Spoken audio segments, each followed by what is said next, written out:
ningún consultor que no esté registrando eso. Ayer estuvo con nosotros a la tarde Sheila Bilker, que es una encuestadora muy renombrada, y dijo, Milei está como el día que asumió. Es decir, había caído un montón y ahora está como el día que asumió. Es decir, tiene el mismo apoyo que el primer día de las elecciones. Al mediodía estuvo acá Katterberg al mediodía, en el pase con Reinaldo, y decía prácticamente lo mismo. Es decir, Milei está muy fuerte y encima, a diferencia del día que ganó las elecciones, donde el peronismo parecía otra cosa, hoy el peronismo está en crisis, uno lo ve medio roto por todos lados, aunque es algo que yo no subestimaría nunca, pero es un momento de fortalecimiento político del gobierno. Entonces la historia que vamos a contar ahora y que venimos contando estos días no tiene que ver con la posibilidad de que el gobierno gane las elecciones o no, que Milei caiga, como decían los que decían eso, no me contaban de eso para nada, apenas asumiera. A ver, yo veo como en algunas coberturas inclusive cierta necesidad de mostrar que Milei está débil, que ya se levantó las reservas, que ya se cae todo, que Milei es incoherente. No es eso lo que está pasando. Por eso yo quiero separar dos historias que vamos a contar. La historia que vamos a contar, que para mí es muy relevante, no tiene que ver con Milei cayendo del poder o Milei débil o Milei fracasando. De hecho, si vos mirás este año y pico, la historia que hay que contar en términos políticos, en términos de consolidación de él, no es la historia de un fracaso. Y si vas un poco más atrás, sino todo lo contrario, es la historia de un éxito personal y de un éxito de una serie de ideas que él representa. Lo que pasa es que la historia que vamos a contar, que insisto, es la historia que venimos contando en estos días, discute esas ideas. Está diciendo, de alguna manera, pone en cuestión, pone en tensión, en términos políticos, morales, de proyecto de país, las ideas que están triunfando. O sea, de alguna manera cuestiona lo que está ganando.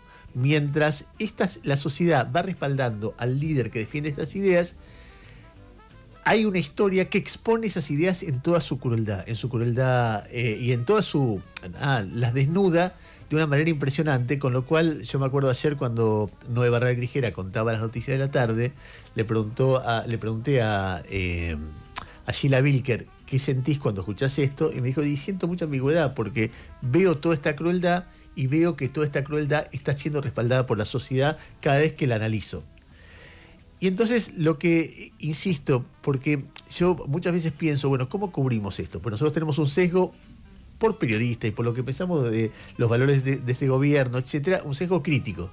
Si uno hace la crítica todo el tiempo, da la impresión, mira, fallan en esto, se equivocan en esto, está mal esto otro, la sociedad seguramente lo va a reprobar. Y la sociedad no lo está reprobando, con lo cual, al mismo tiempo, lo que vamos a contar son dos historias al mismo tiempo. La historia en sí, que desnuda mucho de lo que está pasando, pero al mismo tiempo, cómo está la historia de lo que pasa en este momento en la sociedad, que pese a que esto se ve, para quien quiera verlo porque es muy visible, sigue apoyando a grandes rasgos a la gente que representa estas ideas y las representa de la manera que lo vas a escuchar. A ver, la historia hay mil formas de contar esta historia, pero vamos a contarla por personajes. Los primeros personajes a los que yo me quiero referir son dos personitas a las que no conozco, que se llaman Milo y Jano. ¿Por qué me refiero a ellos? Porque hace un rato, yo escucho Buenas tardes China, primero porque me encanta, me acompaña en la hora y media posterior a que me despierto. Segundo porque si me morfa alguna noticia sé que la van a dar, y además mientras ellos cuentan las noticias yo voy pensando cómo expongo las noticias que ya conozco. Y cuando salen de esa lógica de noticia, reflexión, presto menos atención. Conozco, por lo tanto, como lo escucho todos los días, y además porque es mi oficio, conozco el formato de Buenas tardes China, sé que va a cada hora. Uno espera, esto por ahí los oyentes no lo saben, porque sin darse cuenta les va pasando lo mismo todos los días, pero saben a qué hora van las noticias. Entonces a las 6 hay un recorrido de noticias y a las 7 hay un recorrido de noticias. Entonces pongo las 7 y 5 pongo, porque primero está el anuncio, después viene el canción de Buenas tardes China, no sé qué, y entonces estoy esperando las noticias, dale, las noticias que es lo que me sirve. Entonces voy a las noticias y no había una noticia, había un reportaje. Entonces yo siempre digo, bueno, si vos rompés el formato que haces todo el día, todos los días tiene que ser un reportaje importante. Entonces sale al aire una mamá, Belén, que debe tener entre 35 y 40 años, supongo, espero, por ahí tiene 20 y estoy siendo grosero, pero me parece que no. Y que cuenta la historia de Milo y Jano, y a los 5 minutos ya estoy llorando. La historia de Milo y Jano es una historia de Garrahan. Si ustedes no lo escucharon, les pido por favor que escuchen la nota que hizo Jairo con Belén y la envíen a donde puedan enviarla, porque esta historia no se entiende sin historias chiquitas. Entonces Belén cuenta que tuvo 2 gemelos, Milo y Jano, y que Milo y Jano nacieron bien, tuvo un embarazo divino, y a los 6 meses fue a hacer un control y apareció algo raro, estaban en clínica privada, en la Basterrica, y donde la derivan inmediatamente al Garrahan. Y en el Garrahan empiezan a hacerle estudios y ella ve en la cara de los pediatras que hay algo que no les gusta, qué sé yo, y que finalmente se descubre, va describiendo lo cuento y me pone la piel de gallina. Y se descubre que tiene una enfermedad rara y muy agresiva donde básicamente nos generan plaquetas. Las plaquetas son el componente de la sangre que básicamente es responsable de la coagulación. Si vos te lastimás, lo que coagula es la sangre. Es importante porque si no la sangre se te va y te morís. Es decir, así de sencillo. Son unas cosas muy chiquititas, pero que creo que dijo tenía que tener 200.000 y tenían 40. O sea, no generaba plaquetas. Entonces, la primera infancia de Milo y Jano es en el Garrahan. No se pueden caer, o sea, aprenden a caminar en ese lugar y todo el tiempo mirando, a ver, todo, y ella iba todos los días y cuenta nada, desde los juguetes que le llevaba, cómo había como el piso era de goma para que no se golpearan, la alegría de los chicos cada vez que venía el señor de la comida, porque era el señor del delivery, nada, es hacer chicos aislados que no se podían golpear. Te juro que era... Y en el medio va contando qué vivió ella en el Garrahan. No habla de curros, no habla de ñoquis, no habla de kirchneristas, no habla de psicópatas, de todas esas barbaridades que les ha dicho el presidente y toda la caterva de gente que hay detrás, sino que habla de gente que hay un problema y está el jefe de servicio el sábado. Y hay otro problema y está el jefe de otro servicio el domingo. Y habla de ternura, y habla de dedicación, y habla de cariño, y habla de emoción. Cuenta que los dos se hicieron un trasplante, cuenta cómo pasaron la pandemia, cómo esperaron los trasplantes, y finalmente hicieron un trasplante, el primer trasplante, ¿cómo se llama? De médula. Sí, para gemelos. Para gemelos que se hizo en el mundo, o en América Latina. Te digo. Y bueno, finalmente hicieron el trasplante y hace 4 años que los chicos están bien. Hace 4 años que los internan. O sea, es una historia recontra exitosa en la cual se ven muchas cosas. Se ve... Del país. Primer trasplante gemelar del país. Decía, se ven muchas cosas. Primero se ve lo que es el Garrahan en términos científicos. Vos imaginate que de esa cadena de médicos y enfermeros se van del Garrahan. ¿Qué pasa con Milo y Jano? Pero más se lo ve en términos de comparación con las clínicas privadas. Esta gente podía pagar una obra social, una prepaga de las mejores. Pero el problema es que en la eficiente medicina privada, esa calidad no había, lo había solamente en el Garrahan. Y lo que veías además en la narración era una narración de una humanidad, de cómo ella lo iba contando, conteniendo el llanto todo el tiempo, conteniendo la emoción todo el tiempo. Y cuando Jairo le pregunta, ¿qué sentís cuando escuchás los testimonios de los residentes? Dice, lloro todo el tiempo, no paro de llorar cada vez que los escucho, porque sé lo que es ese hospital que están destruyendo estos tipos. De nuevo, ese hospital que están destruyendo estos tipos, de eso estamos hablando. Entonces, cuando vos escuchás esa historia, hay un momento que te parás y decís, más allá de lo que la sociedad elija, más allá de los valores, más allá de las jerarquías, porque también uno de la sociedad tiene opciones, si lo que estaba antes era lo que estaba antes, tal vez, qué sé yo, tenga razón en elegir esto porque las opciones que hay son esas, o no lo sé. Pero más allá de esa discusión política que por supuesto atraviesa esta historia, hay algo básico, hay algo elemental, hay algo como muy anterior a todo eso, que es ser buen tipo, ser mal tipo. O sea, vos ves ahí gente buena que contiene una familia, que los ayuda que ayuda a chicos a terminar de nacer, que los cuida, que les da ternura, que les da amor ganando 2 mangos con 50. Y del otro lado una caterva de hijos de puta. Entonces lo que vos ves es eso, ves cómo es, qué es ser buena persona en la vida. Hay veces que las opciones son muy sencillas. No necesitas ser un hijo de puta. Ves, mirás, te das cuenta de lo que pasa y llegas a una conclusión muy elemental. Ahí hay gente buena haciendo el bien y las están destruyendo. Entonces, frente a eso, una vez que vos tenés claro eso, es muy fácil dónde pararte. Decir, che, ajuste lo que tenga que ajustar, el Garraham no. Si hay ñoquis, sáquenlo y fortalezcan el Garraham con la plata que se ahorran de los ñoquis. Si hay corrupción, denúncienla y fortalezcan el Garraham con la guita que se ahorran de la corrupción. ¡Laburen! O sea, limpien la corrupción, limpien los ñoquis si es que hay, porque no lo pudieron demostrar nunca, y con eso fortalezcan con esa guita la guita de la atención de chicos como Milo y Jano, que hay un montón y que pasan todo el tiempo por el Garraham. No es ideológico, no es político, no es fiscal, no es económico, no es nada de eso. Es básicamente ser buen tipo o ser mal tipo. No hay vuelta con eso. Entonces, frente a eso aparecen los otros personajes. La primera que aparece hoy, que yo quiero decir, por el color, Juliana Santillán y Lilia Lemoine hoy son estrellas. Porque le aportan un color a todo esto que te impresiona desde el aspecto, el desparpajo, la ignorancia. Realmente no saben sumar y restar, no saben leer una planilla del INDEC. Es decir, una cosa elemental. Había una planilla del INDEC que decía que para 4 personas la canasta básica vale 1.100.000 y pico de pesos. Vos veías la planilla del INDEC y es más clara, pero es imposible no verlo. Dice, para una persona 300.000, para 3 personas 800.000, para 4 personas 1.100.000. Cualquiera que sabe leer, escribir, sumar y restar, llega a esa conclusión. No necesitas trigonometría, no necesitas integrales, no necesitas derivadas, simplemente sumar, restar y leer. Está ahí, es clarísima la planilla. Pero hoy es jueves, el día martes, en un programa de TN, en el programa de Diego Schenkman, estaba discutiendo Juliana Santillán, diputada libertaria, con 3 médicos. Era una imagen buenísima, porque de un lado estaba la casta y del otro lado el pueblo. Lo que se veía era eso, médicos que ganan 2,50 mangos y salvan nenes, y esta mina que no se sabe a qué se dedica, es diputada, que no se sabe por qué llegó ahí. Bueno, llegó porque Milei llegó rápido y armó listas, y ella apoyaba a Milei y la puso. Entonces, Juliana Santillán entra ahí y les empieza a decir, ustedes les ofrecieron un bono y no aceptaron, ustedes deberían echar a los ñoquis, ustedes no sé qué, las acusa. Y ellos le dicen, mira, yo soy médica, yo no soy administrativa, yo quiero hacer mi trabajo, quiero curar chicos, y está mal lo que gano, vos no podés vivir con 790.000 pesos porque estamos debajo de la línea de pobreza. Ella le responde, bueno, lo que pasa es que les ofrecieron y qué sé yo, qué sé cuándo, y cuando se van las médicas, le mandan un mensaje, el mensaje que Lilia Lemoine estaba poniendo en Twitter, que es que están por encima de la línea de pobreza, porque la línea de pobreza está en 300.000 pesos, no en 1.100.000. Paréntesis, si vos ves que el INDEC dice línea de pobreza para 4 personas, 300.000 pesos, lo primero que tenés que decir, che, el INDEC están locos.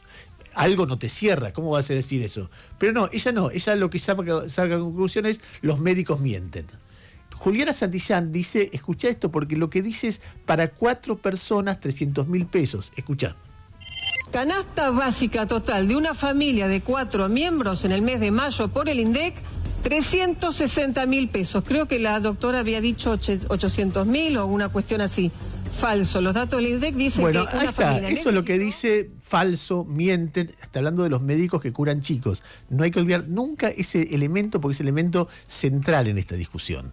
Entonces ella dice 300.000 pesos. No leíste, no sabes sumar, no sabes restar, pero sabes decir que los demás son falsos. Pero además, el problema no es ella, porque a ella, lo que escribe Lilia Lemoine, lo retuitea Milei. O sea, Milei retuitea ese dato falso. Y no solamente Milei retuitea ese dato falso, sino que Milei miente cuando dice ñoquis, psicópatas, kirchneristas y todas las barbaridades que viene diciendo. Demuestren que hay ñoquis. Difundieron Milei, Adorni, etcétera, que el 60% o 70% del personal del Garraham son administrativos. Es falso. Todo el mundo que vio las cifras es falso. No te dan un documento, una carpeta, un nombre, nada. Todo el tiempo, cuando vos los escuchás, tenés que estar pensando y te dan datos, che, ¿será verdad? Porque es tan falso como el video de Macri. Están muy acostumbrados a mentir con cara de piedra. Y de un lado están Milo, Jano, Belén y un montón de gente como ellos. Y los enfermeros y los médicos laburando, rompiéndose el alma, etcétera, etcétera, etcétera. El primer personaje entonces es Juliana Santillán, una que no sabe sumar y restar, leer una planilla del INDEC. Pero en todo caso, la que origina ese equívoco no es Juliana Santillán, sino Lilia Lemoine, que es la que hace el tuit donde pone la planilla del INDEC recortada. Vos ves el tuit eso y ves que la parte de abajo, cuando habla para 4 personas, la omite. Solamente pone la de arriba, la que es para una persona. 1000 detalles que uno ve en la trampa permanente para jorobar a los médicos y a los pacientes de Garraham, que es lo que hay de fondo una y otra vez. Entonces, cuando se arma el lío, ella dice, no dijimos eso. Ustedes escucharon lo que dijo. Pero ella dice, no dijimos eso. Escúchala. Para decirle al diputado Paulón que no está bien mentir, y menos desde la Cámara de Diputados, o quizás usted tiene problemas de entendimiento. Ni Santillán ni yo dijimos que se llegaba bien a fin de mes con la canasta básica, pero dimos los números reales del INDEC. Dimos los números reales del INDEC, que pueden gustarles o no, pero son los números reales. La canasta básica individual de vida no es de más de 800.000 pesos, es de 360.000 y son los números del INDEC. No dijimos nunca que se pudiera llegar a fin de mes bien con eso, si uno, sobre todo si uno tiene que pagar alquiler, porque eso es pensar mal. Entonces, por favor, no mientan sobre nuestros dichos, porque eso está mal, y sobre todo de parte de un representante del pueblo. Gracias, señora Presidente. A ver, cuando vos ves todo junto, te das cuenta el mecanismo.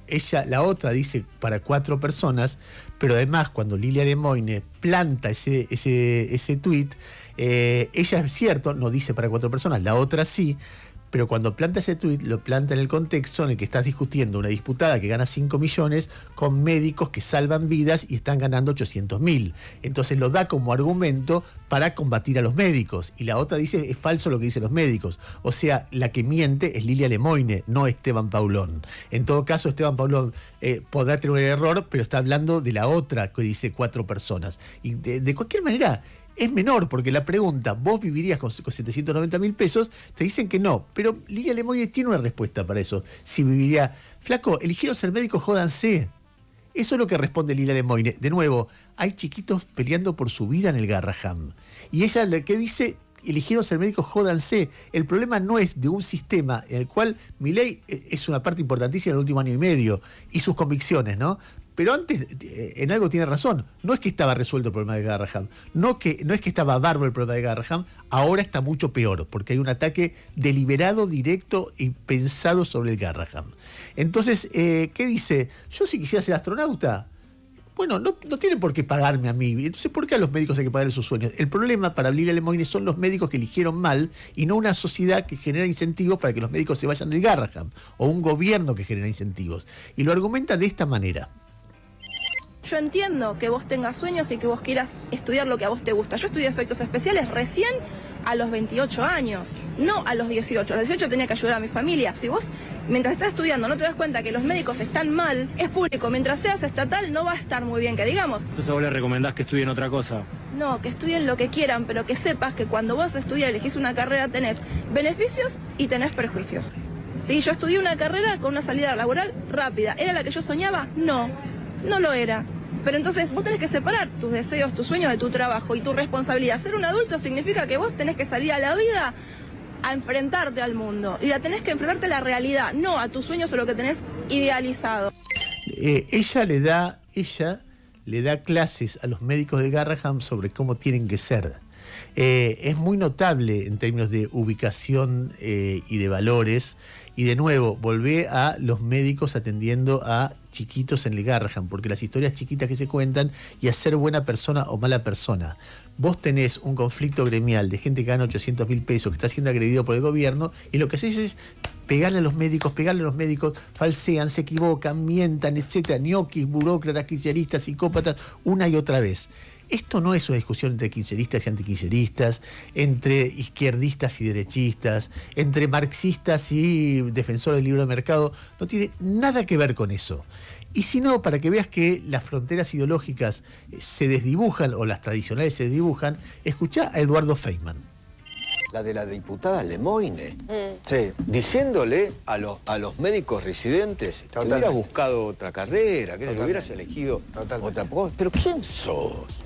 ¿Le estás diciendo eso a un residente, diputada? ¿Usted le dice eso a un residente que gana 800.000 pesos y que está luchando para ganar 1.300.000 o 1.500.000? Que son médicos. Usted gana 5 millones de pesos. 5. Y sus colegas senadores ganan 9 palos y medio. ¿Tenés lo de Lemoyne? A mí me reventó, la verdad, sinceramente, ¿no? Sí, a mí me parece... O sea, la poca empatía. Me parece... Cállense la boca.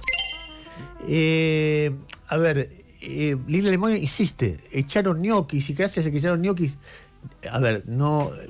Den un dato, por favor, un dato. Porque cada vez que alguien chequea, los datos que dan son falsos. Pero ella insiste, el problema son los ñoquis, el problema son los médicos que eligieron mal su vocación. El problema es que ganan por encima de los 300.000 pesos de la canasta básica de pobreza, que no es la canasta básica de la pobreza. Recorta los informes del INDEC. Escúchala. El problema surge cuando se echan los ñoquis, porque hasta hace una semana los residentes también cobraban 800.000 pesos. Y ahora van a cobrar 1.300.000. Ok, no les va a servir para pagar un alquiler porque no es remunerativo, pero van a cobrar un bono de 500.000 pesos, que es mucho más de lo que gana un jubilado. Entonces, me parece que ni siquiera decir, ok, lo vamos a pensar, es una falta de respeto para el resto de la sociedad. Entonces, tenemos que, aunque sea incómodo y aunque sea antipático, hacer lo que hay que hacer. Este gobierno paga el costo político porque no nos interesa vivir de la política. Estamos para solucionar a la Argentina de que deje de ser un país de locos. A ver, de nuevo, todo eso, lo que hace este gobierno, es una discusión totalmente habilitada sobre si hay que ajustar, si no hay que ajustar. Por supuesto que vos podés discutir dónde ajustar, y ahí aparece el Garrahan. ¿Dónde ajustar y cuánto? Ahí aparecen los jubilados. Ahora vas a escuchar lo que Nicolás Mazot argumenta cuando la discusión no es equilibrio fiscal o no, no es lo que tiene que hacer el gobierno. El gobierno podría decir, sí, pero nosotros lo hacemos y los demás no lo hicieron, y tendría un argumento muy fuerte respecto de esto, pero no respecto de qué recorta, cómo recorta, cuáles son sus prioridades, etcétera, qué es lo que se está discutiendo. Bueno, en eso aparece un personaje que es mucho más importante que Juliana Santillán y Lidia Lemoyne, que es Federico Sturzenegger. Federico Sturzenegger es un hombre que argumenta muchas veces con datos falsos las cosas que hace, y que es muy pícaro para argumentar cómo sostener la política de destrucción de áreas muy sensibles para la gente, que él no registra, pero con retórica. Y ayer tuvo un largo reportaje con Antonio Laje, donde aparece el tema del Garrahan y el tema de los discapacitados. También el tema del INTA, pero lo vamos a dejar para otro momento para discutirlo con números más concretos. Vos fíjate cómo él se escapa del asunto. Primero, del Garrahan. Cuando le preguntan del Garrahan, él dice, es un tema impositivo de gasto. O sea, ¿cómo de gasto impositivo? Hay personas que se juegan la vida todo el día con eso. Explícame qué vas a hacer ahí. Escuché el diálogo. Esas obras son hasta razonables porque vos podés invertir, pero después cobras un canon aeroportuario que es bastante alto, por cierto. Una ruta vos la podés resolver con peajes. Invierte el privado y cobra peajes. Sí. Un hospital no. Claro, bueno, pero un hospital es eminentemente un gasto público que se financia con los impuestos y es eminentemente, ya sea, como te decía, es provincial, excepto un par de... ¿Un hospital es eminentemente un gasto público? Ahí está el tema. Un hospital no es eminentemente un gasto público. Un hospital es eminentemente una cuestión humana, que eventualmente vos podés discutir qué haces con el gasto, porque tampoco podés llenar de hospitales un país, porque no tenés plata, hasta dónde, hasta cuándo, todo eso es válido. Pero un hospital, un tipo que te dice un hospital es eminentemente un gasto público, vos te das cuenta qué está pensando. Entonces, si eminentemente es un gasto público, yo lo recorto porque me jode. Y si eminentemente es una cuestión de humana, yo dudo ante recortarlo. El tipo este no escuchó un solo testimonio, ni de residentes, ni de padres, ni de niños. No escuchó nada porque no es lo que escuchan. Todo es eminentemente para ellos un gasto público, salvo algunos ingresos de ricos, salvo ingresos de grandes empresas, salvo eso. Ahí no te preguntás si no podrías resolverlo por ese lado. Pero no importa, un hospital es eminentemente un gasto público, es una frase histórica, es una frase que revela tanto el corazón de una persona. Vos le preguntás a cualquier persona que pasa por la calle, ¿qué es un hospital? Y es un hospital, un lugar donde se atienden enfermos, donde hay médicos, donde hay enfermeros. No, para Sturzenegger es eminentemente un gasto público. Y cuando le repreguntas sobre eso, empieza a hablar claramente corre, no quiero extenderme mucho porque sale del tema y habla de la obra pública, de cuánto es la provincia, pero sugiere que de Garrahan se tendrían que ocupar las provincias, y no una provincia o la capital, y no el gobierno. A ver, andaba bien el Garrahan. Andaba bien, se hacían trasplantes que no se hacían en ningún otro lugar, que no se hacían en la obra, cuídalo, no es tanta guita, pero para este gobierno es eminentemente un gasto público. Luego le pregunta sobre discapacitados. Este audio es bárbaro porque muestra exactamente cómo el tipo no quiere hablar del tema. Es muy importante para escuchar este audio entender la diferencia entre prestación y pensión.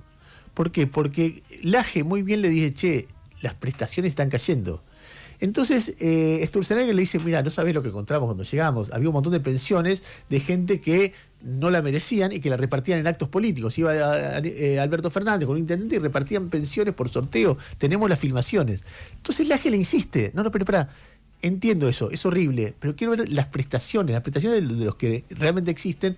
Tenemos un montón de mensajes y él vuelve a hablar de pensiones, saca la pelota afuera, en ningún momento habla de prestaciones, que es lo que se está discutiendo. O sea, cinismo puro de un dirigente político que tira la pelota afuera. Escuchá. En el tema discapacidad hay muchísimas quejas sobre caída de prestaciones. No sé que es un área del Ministerio de Salud, pero no sé si te toca dentro de lo que es el... Sí, hemos estado porque yo creo que vos sabés perfectamente los dislates que ha habido en la administración. Totalmente de acuerdo. Yo te voy a contar una cosa. Cuando Alberto Fernández, están los videos, ellos hacían peñas políticas. Y en las peñas políticas, para que la gente fuera, ellos entregaban pensiones por discapacidad. Entonces están los videos de Alberto Fernández con el intendente municipal entregando pensiones, decía, bueno, tal, pensión por discapacidad, etcétera. Cuando llegó el director de la ANDIS, en la mesa tenía los pilones de los por partido, por intendencia, los pilones de las pensiones por discapacidad que de alguna manera ellos hacían ese uso político de eso. Entonces lo que Andis simplemente está haciendo es básicamente, ni lo llamaría una auditoría, es básicamente un control. A ver, ¿existe la gente? ¿No existe la gente? Nosotros... No, pero eso son pensiones. Lo que hay nosotros nos llegan muchos mensajes que además los hemos chequeado. Muchos mensajes que los hemos chequeado. Porque las pensiones es fácil, es muy fácil de auditarlas. Recibir, ¿la mereces o no la mereces? Eso es fácil. Hay gente que nos dice que, digamos, la estamos convocando y escuchá esto, nos dicen, vengo porque me dicen... Vuelve a hablar de las pensiones, no de las prestaciones. Hay gente que incluso le habían usado el nombre para cobrar la pensión. Así que ese es un trabajo en el cual mi área está como de alguna manera siguiendo, que es el proceso de ordenamiento, como vos decís, de las pensiones. El resto, me parece una discusión, las leyes de discapacidad no se han cambiado, las prestaciones... Deberían. Las prestaciones que tiene que cumplir el Estado. Este es un Estado que además es un gobierno que es muy institucional, o sea, cumple las leyes, cumple los fallos judiciales, etcétera. No ha habido cambios en las leyes de discapacidad. Nada, chamullo. La gente está diciendo, cada vez tengo menos servicios, cada vez tengo menos servicios, cada vez cumplimos la ley, es un gobierno muy institucional. Pero todo el tiempo tira la pelota afuera.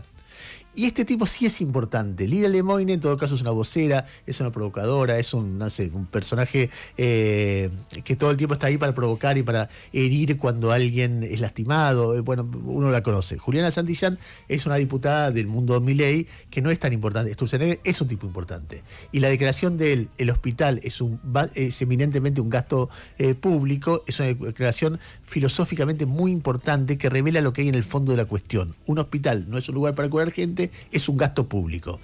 Tiene que ver con un audio que cuando uno va describiendo esto hay que repetirlo 100.000 veces, que es un audio que nosotros ayer pusimos al aire de Milei en campaña.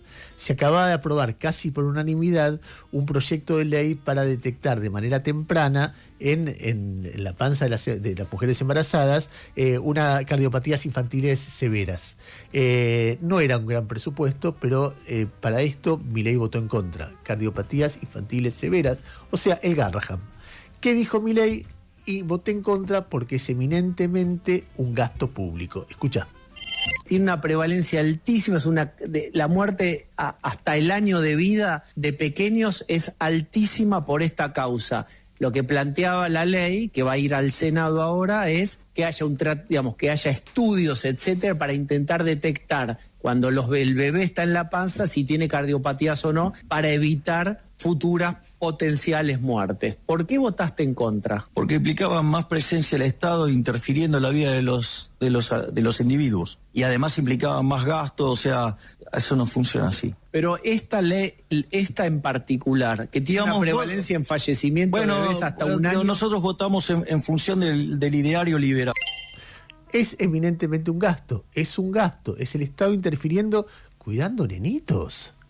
O sea, ahí estás cortando, eso también es un gasto. Entonces, estás describiendo, y frente a esa ideología que a veces con descaro la ocultan, empiezan ñoquis, kirchneristas, ganan mucho, eligieron mal su vocación, mienten respecto a la cifra del INDEC, mienten, manipulan, ocultan, agreden todo el tiempo para ocultar qué es lo básico. Lo básico es que creen que el Garrahan no debe existir, que los chicos como que no tienen dónde ser curados, salvo en el Garrahan, y se mueran.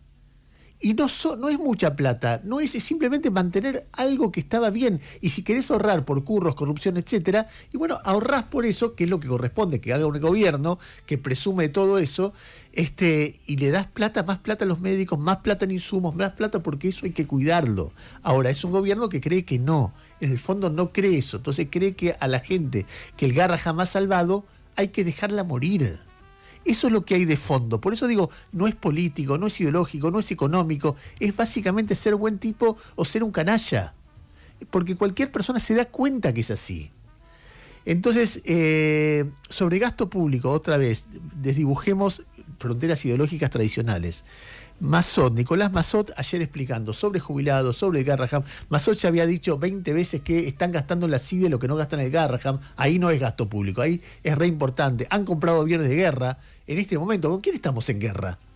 O sea, ¿qué estamos en guerra con Brasil, con Chile, con los comunistas del mundo? ¿Con quién estamos en guerra para comprar aviones de guerra? Con el ministro que se disfraza de G.I. Joe, no sé, que se disfraza el ministro de Defensa. Nicolás Mazot explica con claridad, escucha.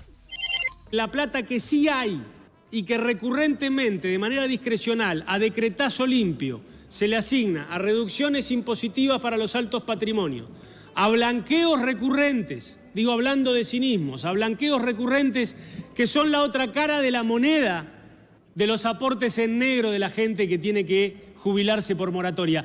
¿O de dónde creen que faltan los aportes de los jubilados que tienen que adherir a la moratoria? De los héroes del presidente que no pagan los aportes y las contribuciones y que ahora parece que van a poder acceder de manera gratuita a consagrar esa evasión y ese heroísmo, mientras los jubilados tienen que elegir en la farmacia qué medicamento compran. Eso es cinismo. Escuchalo un poquito más a Nicolás Mazot. Dejemos de decir que no hay plata. Hubo plata para bajar esos impuestos, hubo plata para comprar aviones de guerra, hubo plata para financiar recurrentemente, cada 2 meses hay un decretazo nuevo para los fondos reservados de la CIDE. Digo que se entienda bien, porque después ahí salen los rentados de la Secretaría de Comunicación, para los que también hay plata, a decir que nosotros estamos en contra de tener un ejército, de tener servicio de inteligencia. No, tampoco estamos en contra, ni hubiéramos estado eventualmente, de reducir o eliminar impuestos nocivos, como podría haber sido el de los bienes personales, que tenía alícuotas excesivas. Pero ¿sabe qué? La política es prioridades y oportunidades. Son las 2 cosas que han faltado acá. Muy elemental, pero en el fondo de la cuestión estás discutiendo con nadie. Estás discutiendo con tipos que son gerentes que creen que un hospital es eminentemente un gasto público. ¿Y la CIDE qué cuerno es? ¿Y los aviones de combate qué cuernos son? Sobre el bien y sobre el mal, sobre personas que son buenas y personas que son hijos de puta. Yo hago un esfuerzo muy grande ayer no lo logré hacer, hoy lo voy a hacer por omitir algunos comentarios de colegas en este contexto y de dar nombres y apellidos. Pero alguien ayer festejaba con un avioncito diciendo vuela el jabo porque aceptaron bajar del conflicto, aceptaron terminar la huelga los trabajadores de Garrahan. Veo cosas que sobre el bien y sobre el mal me parece que son muy relevantes. Georgina Barbarossa estuvo, es muy importante cuando un artista, muy impresionante cuando un artista decide, con un artista más que tiene laburo en un canal importante, exponer sus ideas y decir no, yo salgo porque toma riesgos. Y yo realmente la conozco a Georgina, ¿saben de cuándo? De cuando su marido fue asesinado, el vasco. Yo no la conocía a Georgina. Y yo estaba haciendo una revista que cerraba el jueves a la noche, y creo que el asesinato había sido un miércoles, y era conmoción en los medios de comunicación, y Georgina no le había hablado. Entonces le mandé un mensaje diciendo, mira, soy fulano de tal, no sé si vos tenés algo para decir, con todo respeto, entiendo el momento, etcétera, etcétera, pero me gustaría entrevistarte. Inmediatamente dijo, sí, vení. Y me acuerdo que nuestra revista se cerraba a 12 de la noche, 1 de la mañana, y ella me atendió a 11 de la noche, y ese día cerró a las 6 de la mañana porque le hice la primera la entrevista de ese momento. Y el título de la entrevista era No pido la pena de muerte. Porque en los medios en ese momento todos decían pena de muerte, pena de muerte, pena de muerte, y ella, que era la viuda de un asesinado, en carne viva, entre las cosas que me decía fue eso, una larga charla, y a partir de ahí, bueno, cualquiera que conoce a Georgina sabe la calidad humana que tiene, ¿no? te va a quedar siempre buena onda, siempre que yo, y vos decís, ¿qué pensará de la vida Georgina más allá de eso? Porque nunca tuve idea, y además yo no le pregunto a la gente eso, que la quiere decir, lo dice, lo que quiere decir, no. Ayer estaba en la marcha y Georgina Barbarossa dijo esto.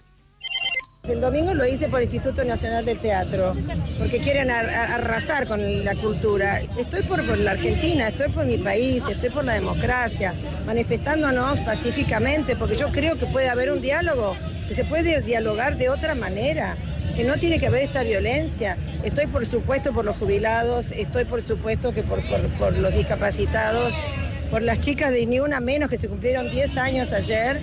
Pienso que les falta humanidad. Eso me gustaría hablar con el señor presidente, con todo el respeto del mundo. ¿Qué le pasa? ¿Qué le pasa en su corazón? ¿Qué siente? Porque realmente a mí se me estruja el alma con las cosas que veo. A ver, bueno, ahí estamos. Para mí hay una discusión, no es una discusión, es una discusión sobre el gobierno, por supuesto que sí. Es una discusión muy previa a todo eso, pero incluso si el gobierno tuviera éxito, es una discusión sobre que la sociedad, a mí me parece que tiene que dar, sobre cómo en su camino no va dejando un tendal. Entonces, si tuviera éxito el plan macroeconómico, que yo es algo que festejaría, tengo dudas, a veces me parece que sí, que puede ser, a veces me parece que no, y sería un gran aporte al país que tuviera éxito en el plan económico, pero en el medio hay otras cosas que el plan económico. Entonces, como en el medio están Milo y Jano, por ejemplo, y muchísima gente, y en el medio están los jubilados, y en el medio están los discapacitados, hay zonas que no podés desatender. Y si además las desatendés y sobre eso mentís y agredís y escrachás y mentís de nuevo y decís barbaridades, en fin, no te define bien como persona. De nuevo, hay un momento que vos sentís eso, que es una cuestión de bondad o canallada. Y no es tan difícil entenderlo y no es tan difícil saber dónde pararse. En la agenda informativa hay otras cosas, hay un resultado catastrófico de las pruebas a aprender en matemática, hay un ruido respecto a si la Corte va a impedir o no que Cristina sea candidata. El presidente Milei, no sé si viajó o está viajando a Madrid y después a Israel. En Madrid hay un lío bárbaro porque va a una cumbre cripto en Madrid, Milei, después del escándalo del caso Libra. Hay una decisión muy buena que tal vez después podamos contar del juez Rafecas rechazando las acusaciones de Milei contra Ari Lijalad y contra Carlos Pagni, a quien les reprochó ante la justicia haberle dicho nazi, que no le dijeron. Y entonces a Rafecas dijo, el fiscal primero y Rafecas después dijeron, no tiene nada que ver con nada lo que está planteando Milei. Hay, otra vez una guerra despiadada entre Ucrania y Rusia, donde después de un operativo muy exitoso con drones de Ucrania, ayer Trump dijo, Putin me dijo, y lo dijo de manera muy enfática, que va a responder y va a responder con toda la fuerza del mundo, con lo cual hay muchas noticias, pero a mí me parecía, la historia de Garraham y de los discapacitados, a mí me parece que revela tanto de nuestro país, del poder que está, de la gente que está ejerciendo el poder, de desafíos muy fuertes, de que haya incentivos para que los médicos quieran estudiar medicina. No es que porque no hay incentivos los médicos tienen que dejar, no, hay que crear incentivos para que haya, porque tarde o temprano te van a tener que curar a vos. Bueno, en cualquier caso, son las 8:47 de la mañana. Escuchamos a Yami contar la temperatura y la primera canción de la mañana. Dale.